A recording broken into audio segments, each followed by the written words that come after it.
Vladimir Cosma, j'aime ces violons qui apportent la tendresse, l'élan et la comédie. On est cheveux au vent et c'est un régal. J'aimerais que nous écoutions beaucoup de musique avec vous, de votre musique, pour cette émission consacrée à vos mémoires que publie Plomb en ce moment.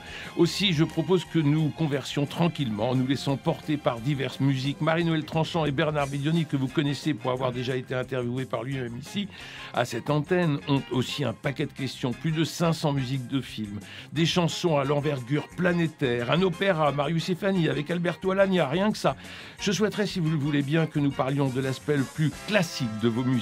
Et non, nous n'entendrons ni la flûte de Pan du Grand Blond avec une chaussure noire, ni le thème du dîner de con, ni même les tubes mondiaux que sont vos chansons Reality, Your Eyes, Destinée, L'amour en héritage. Nous en parlerons peut-être, mais nous écouterons certaines de vos œuvres à la facture la plus classique.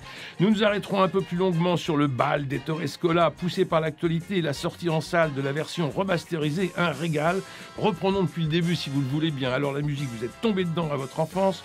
Un père, Théodore, pianiste et chef d'orchestre. Une mère, Carola, musicienne et championne d'Europe, de Roumanie de natation. Un oncle, Edgar Cosma, compositeur et chef d'orchestre. Une grand-mère, pianiste, élève de Busoni, rien que ça.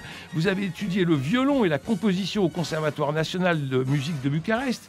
À l'âge de 8 ans, vous produisez en concert avec votre père. Et puis après des prix de violon, de composition au Conservatoire national de musique de Bucarest, vous arrivez à Paris, où vous aviez été conçu, ça ne s'invente pas. Vous arrivez donc en 1963 et poursuivez vos études au Conservatoire national supérieur de musique et de danse de Paris avec Nadia Boulanger. Oui, mais il fallait savoir jouer de l'alto et lire la clé du troisième. Comment vous en êtes sorti ? D'abord, je voulais faire une petite rectification. Oui. J'étais pas élève de Nadia Boulanger au Conservatoire national de Paris pour la simple raison qu'elle n'était pas professeure là-bas. D'accord. Par contre, j'étais à Fontainebleau, dans l'école américaine de Fontainebleau, qu'elle avait co-conçue. Et voilà, ça ne change pas beaucoup de choses du fait que j'étais quand même son élève pendant des années. Vous arrivez comme et j'ai même habité dans une chambre de bonne qu'elle m'a gentiment donnée pendant un certain temps. Alors elle a repéré tout de suite votre talent parce qu'il y avait 3 épreuves. Vous deviez jouer de l'alto alors que vous étiez violoniste. Il y avait la clé du troisième que vous maîtrisiez pas très bien. Comment vous vous en êtes sorti de cette histoire ? Mais je m'en suis bien sorti, surtout avec un peu de chance, parce que la seule épreuve que je redoutais au concours d'entrée au conservatoire, c'était la lecture en clé en clé du troisième. Du troisième. Et voilà, j'ai passé les 2 premières épreuves où je jouais ce que je voulais, et il n'y avait pas de problème de lecture, etc.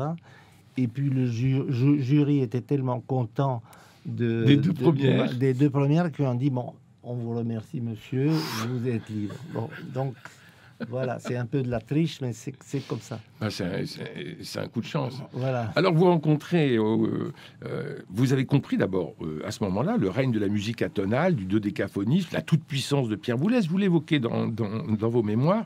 Et vous vous êtes tourné vers le cinéma, la télévision, avec Michel Legrand, dont vous serez l'assistant, notamment pour les orchestrations. Voilà. Pendant plusieurs années, j'ai travaillé avec lui, ça m'a beaucoup appris et c'était pour moi un moment important de ma vie.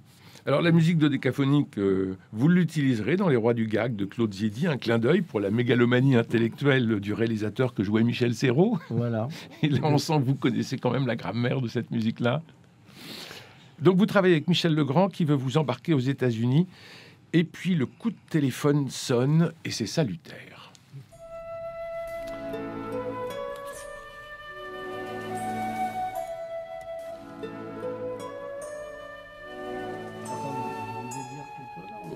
Oui, vous deviez partir aux États-Unis avec Michel Legrand.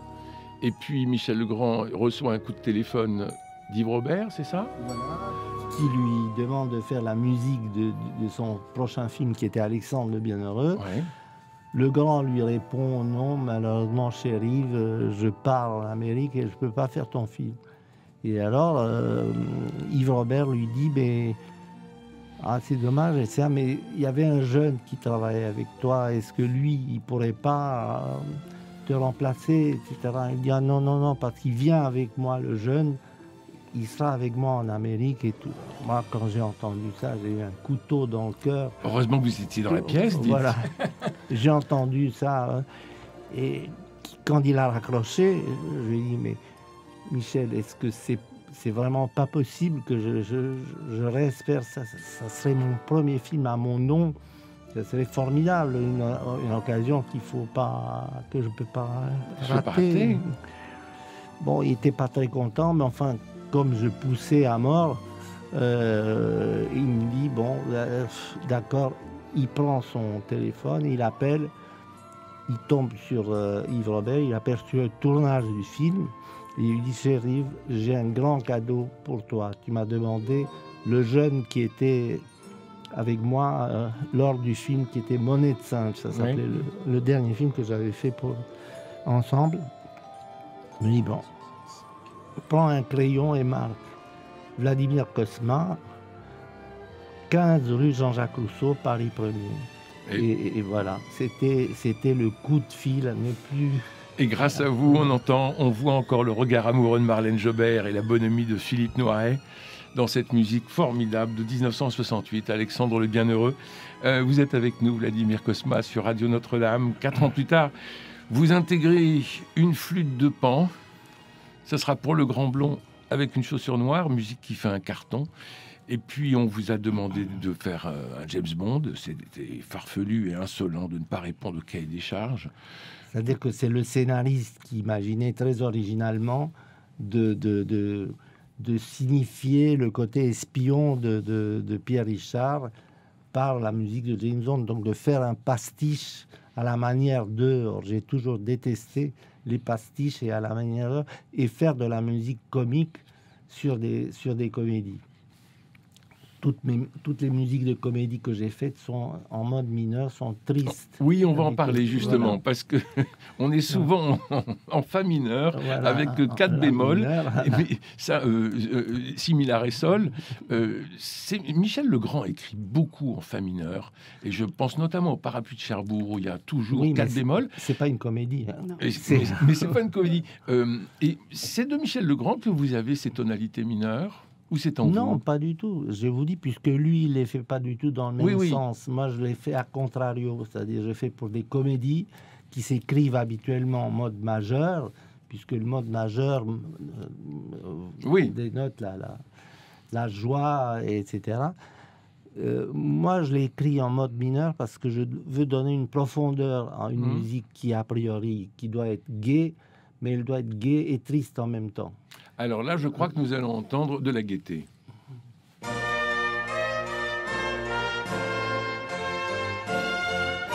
Là, on est en mode majeur. Voilà, c'est pour le concerto gastronomique de Lalou la Cuisse en 1976. Oui, parce que si vous voulez, les principes, il ne faut pas les utiliser à chaque fois. Quand je vous ai dit, c'est pas une règle, c'est une tendance. Mais dans Lalou la Cuisse, j'ai pas respecté. Mais c'est pas tout à fait exact, puisque ça, c'est l'introduction, le thème un peu majestueux. Mais quand le thème arrive, ça, c'est en mineur. Ça, c'est en mineur. Donc, vous faites une modulation. Je fais une modulation et je passe en mineur. Et alors, les gens sont émus par cette musique où ils doivent rire. Eh bien, ils rient pas, ils pleurent. Marie-Noël, vous avez quelque chose à nous dire? Oui, je serais curieuse de savoir un peu plus sur pourquoi votre détestation des pastiches et de la musique comique. Mais écoutez, c'est pas une détestation franche, quoi.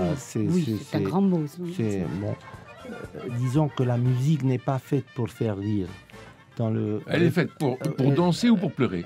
Pour pleurer ou pour des films d'horreur ou pour tuer ou pour tout ce que vous voulez. Mais c'est très rare qu'il y a des musiques comiques dans le répertoire.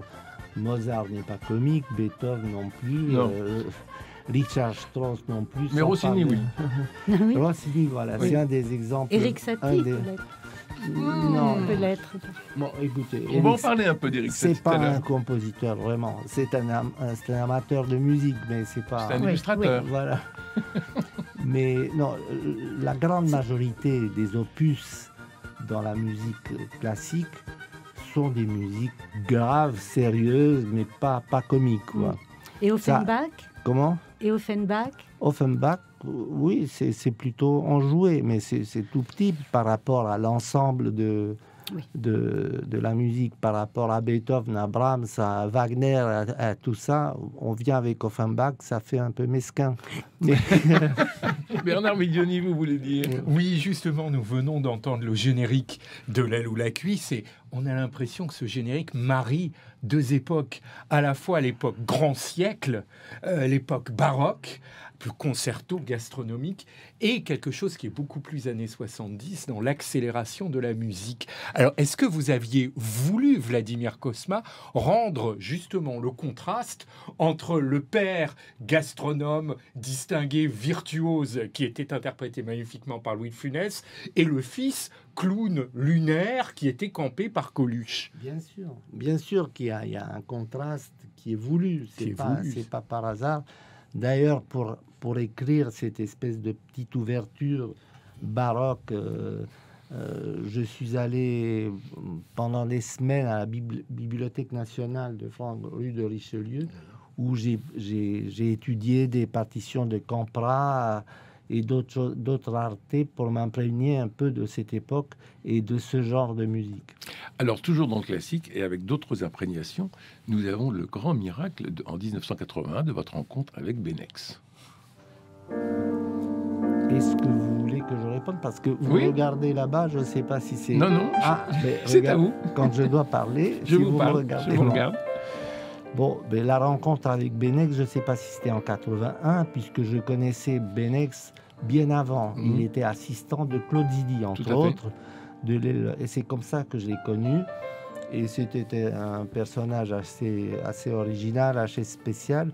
Et il faisait partie des premiers assistants qui me disaient, tu vois, on fait là un petit film léger comme ça. Mais moi, le jour où je ferai mon film à moi, est-ce que tu accepterais de faire la musique? Ça serait de la vraie musique, de la musique sérieuse, etc. Donc, j'ai dit oui, bien sûr, tout en pensant que jamais il fera un film. Puisque des assistants, des premiers assistants qui projettent leur premier film, il y en a plusieurs, la plupart du temps, ne font jamais un film. Mais Benex, un jour, est venu et il m'a proposé un petit court-métrage qui s'appelle Le chien de Monsieur Michel. Et je trouvais que c'était original et bien. Et je l'ai même aidé. Quand je dis aider, c'est-à-dire que j'ai financé pratiquement la musique pour enregistrer pour son film. Et c'est son premier court-métrage intéressant et bien fait. Et par la suite, il cherchait à faire un long-métrage. Il avait beaucoup de mal à imposer son propre scénario. Quand il arrive chez les Zilberman, vous savez, les grands producteurs du moment, Madame Zilberman et Monsieur Zilberman, et ils proposent son film, ils disent que non, ça ne les intéresse pas, mais qu'ils ont un sujet qui est fantastique et qui, eux, ils tiennent énormément. Et ils lui proposent Diva, qui était un petit polar de gare qu'ils avaient acheté. Et eux, ils croyaient dans ce film comme un futur chef-d'œuvre. Et comme ils avaient reçu des refus de tous les metteurs en scène supposés être des spécialistes comme Yves Boisset ou Molinaro et tout ça, tout le monde a refusé à faire le film. Ils n'avaient pas de metteur en scène. Ils disent, mais est-ce que tu voudrais pas faire... On a un sujet intéressant. Bon, Benex prend le sujet et voilà. Vous ressuscitez la Wally et puis on entend là cette musique très classique et vous écrivez, certains pensent que je me suis inspiré des gymnopédies d'Éric Satie, ce qui n'est pas le cas. Pourquoi selon vous, vous l'aviez déjà écrite? Disons que vous l'aviez en vous, cette musique. Oui, c'est-à-dire que le fait qu'on fait le rapprochement avec les gymnopédies de Satie, c'est d'abord parce que les gymnopédies sont très connues et très très très belles, et puis c'est un piano solo et très aéré, ouais. De la même façon. Mais musicalement, il n'y a absolument aucun lien. Ma musique est plutôt inspirée des plaines et des endroits de la Roumanie qui ne vous ont jamais quitté, qui ne m'ont jamais quitté. Et c'est une musique où plane cette nostalgie roumaine. On rentre dans le cœur du sujet avec l'actualité, puisque c'est un film insolite venu d'un spectacle de Jean-Claude Pinchena. 2 heures de cinéma dans un même lieu, une salle de bal, et sans un mot ni un sous-titre. 2 heures de danse à travers les époques, 1983, le Front populaire, l'occupation, la libération, mai 68. Parlons du film avec vous, Marie-Noëlle Tranchant. Ah, je l'ai retrouvé avec plaisir et j'espère que beaucoup de spectateurs iront le découvrir ou le redécouvrir. Rien qu'à l'ouverture, alors c'est très, pour moi, ce qui m'a frappé, c'est l'ouverture. Il y a l'entrée des cavalières, 1 à 1, puis l'entrée des cavaliers en groupe, et peu à peu la musique s'amplifie, mais c'est encore, il y a peu, elle joue peu de rôle encore, c'est dans une introduction. Et je trouve que là, Scola est dans un burlesque assez sec et assez cruel. Et ce sont des caricatures très, très intéressantes, mais assez, un peu inhumaines.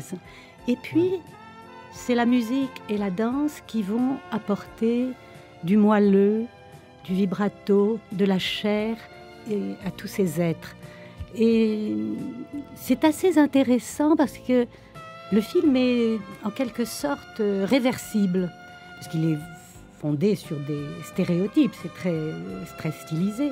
Mais soit on voit les stéréotypes habillés différemment, se comportant un peu différemment selon les époques, mais qui restent des stéréotypes, soit on voit l'humanité de toujours, très quotidienne, très ordinaire, sous des vêtements d'emprunt qui sont liés à l'époque, à l'histoire, aux modes, donc au déterminisme psychologique ou sociologique, les comportements, mais qui nous renvoient vraiment à l'humanité.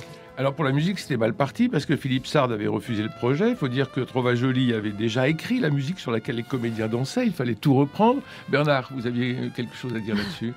Oui, ça a été particulièrement difficile puisqu'on vous appelle à la rescousse, Vladimir Cosma, et vous vous rendez compte que Armando Trovajoli, qui normalement a été remercié par Ettore Scola, va assister à toutes les séances d'enregistrement et en plus, vous me l'aviez raconté il y a 15 ans, à faire des scènes à l'italienne à Ettore Scola en tonitruant, en ayant des conflits de plus en plus bruyants parce que, comme s'il lui faisait des scènes de jalousie amicale, jalousie musicale, peut-être jalousie amoureuse, qui sait, parce que plus le temps avançait, plus Ettore Scola appréciait les compositions que vous lui proposiez, et plus Armando Trovajoli voyait ses chances de voir sa musique subsister s'éloigner à tire d'aile.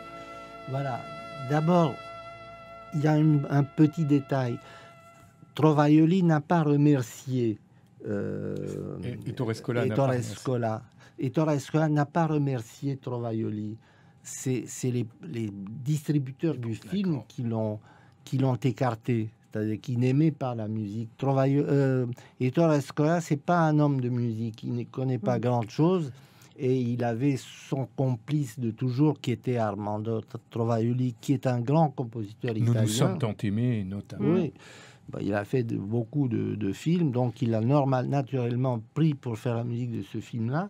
Mais c'était un film un peu spécial et ce qu'il a fait n'a pas convaincu les distributeurs au point qu'il y avait comme finalité les Césars. Il voulait que ce film soit présenté pour les Césars parce qu'il pensait qu'ils avaient des chances d'avoir le César. D'ailleurs, moi, si j'ai fait le film, c'est aussi avec l'arrière-pensée, enfin un film sérieux, un film... Et vous l'avez obtenu. Oui, je l'ai obtenu, mais un film digne de respect. Pas seulement que c'est un chef-d'œuvre, mais un chef-d'œuvre qui qui peut être Honorable. récompensé. Mais Vladimir Cosma, c'était extrêmement compliqué parce que le film avait été déjà tourné sur la musique. Oui. Et vous, quand vous reprenez par exemple le les tango, gens dansaient. et les gens dansaient, et vous, quand vous reprenez le tango, vous l'écrivez très bien dans vos mémoires qui sont publiées chez Plomb, vous êtes obligé de faire une sorte de faux tango. Vous dites, je n'ai pas fait le tango argentin qui était mondain, j'ai réécrit le truc en faisant des pas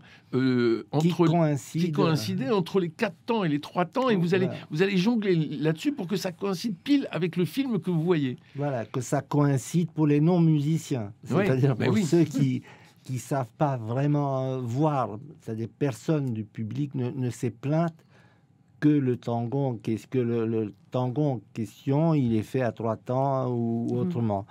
Mais ça, c'est une question de technique et j'ai beaucoup travaillé pour ça, pour justement réussir, parce que c'est un tour de force d'écrire.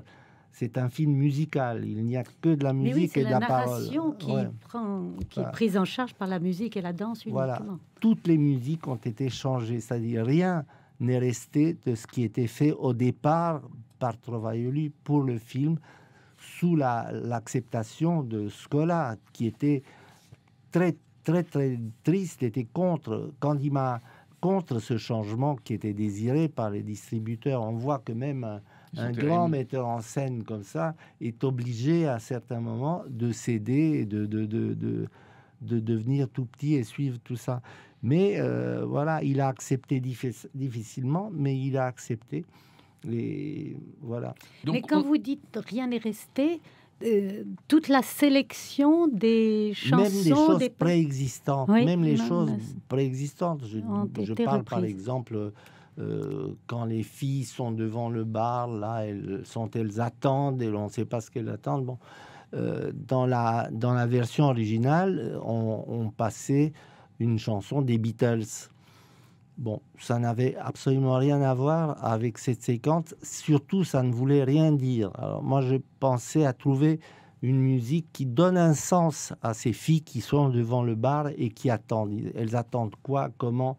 Elles attendent la chance, elles attendent ça. Et donc, la chanson de Beko, que j'avais choisie, que je n'ai pas écrit malheureusement, mais que j'ai choisie, dit et maintenant que vais-je faire? Donc on peut se dire que les filles qui sont là se disent ça, ce que la chanson. Mais quand on assiste au film, ce n'est pas qu'une playlist que vous avez fait, parce que vous avez fait tous les arrangements. Juste pour 1936, il y a 15 arrangements, c'est un énorme travail. Oui, pour 1936, parce que j'ai fait le film par époque. 1936, l'occupation, la libération, etc. Avec des formats. J'ai donc avec l'orchestration qui correspondait à ça. D'ailleurs, un des reproches qu'on pouvait faire, c'est que Trovaioli a enregistré même ses musiques préexistantes, même si le choix n'était pas idéal. Mais la pire des choses, c'était que c'était enregistré à Rome, en Italie, pour un film qui est français. Avec des accordéons italiens, c'est-à-dire à touche, et non pas des accordéons comme on a en France à boutons. Des musiciens qui sont des musiciens italiens, au lieu d'avoir Roland Romanelli et Marcel Azola, qui sont des grands accordéonistes français qui jouent à leur manière et qui se reconnaissent, surtout quand on est dans un endroit comme la Coupole. Voilà, c'était complètement... C'était complètement décalé comme démarche. J'ai été très étonné en lisant vos mémoires, Vladimir Cosma, de voir la rigueur que vous avez pour trouver le bon instrument, la bonne voix, pour que ça corresponde exactement. Et vous pouvez faire le tour du monde. Vous qui détestez les avions et qui vous trouvez très mal assis dans les trains, vous l'écrivez aussi, vous pouvez faire le tour du monde pour aller chercher un instrument. Oui, parce que j'ai cette espèce de vieille... habitude de donner de l'importance à l'individu, à n'importe quoi. Je n'ai pas l'impression, pour moi, un accordéoniste, c'est pas un accordéoniste, c'est pas un accordéon. Monsieur Roland Romanelli, c'est lui, et il n'y a personne qui joue comme lui et de cette manière-là, et c'est valable pour tous les instrumentistes. Merci Vladimir Cosma, il est temps de nous quitter, ou plutôt de fermer ce premier volet avec vous. Nous nous quittons non pas sur notre générique habituel, mais sur la déclaration d'amour d'un enfant pour une vache qu'il veut épargner de la boucherie. La vache et le président, c'était en 2000, Un fol amour, film de Philippe Muil. J'aime votre orchestration. Merci à Cédric Cobat pour la réalisation. Merci à vous deux, Marie-Noëlle Tranchant et Bernard Medioni. Merci à François Dieudonné pour l'organisation des studios. À Louis-Marie Picard pour les relais sur les réseaux sociaux. Nous nous retrouvons la semaine prochaine pour ce Cosma résolument classique en l'occasion de la ressortie en salle du Bal d'Ettore Scola, le film A3 César que vous pouvez voir remasterisé. Et puis en librairie, vos mémoires publiées chez Plomb, Vladimir Cosma. Merci, on se retrouve la semaine prochaine pour la suite de ce Cosma classique. À la semaine prochaine, cher Christophe. Merci. Et cher Marie-Noël et cher Bernard. Avec plaisir. Vous serez tous. Mais absolument. Ah, bon, ben...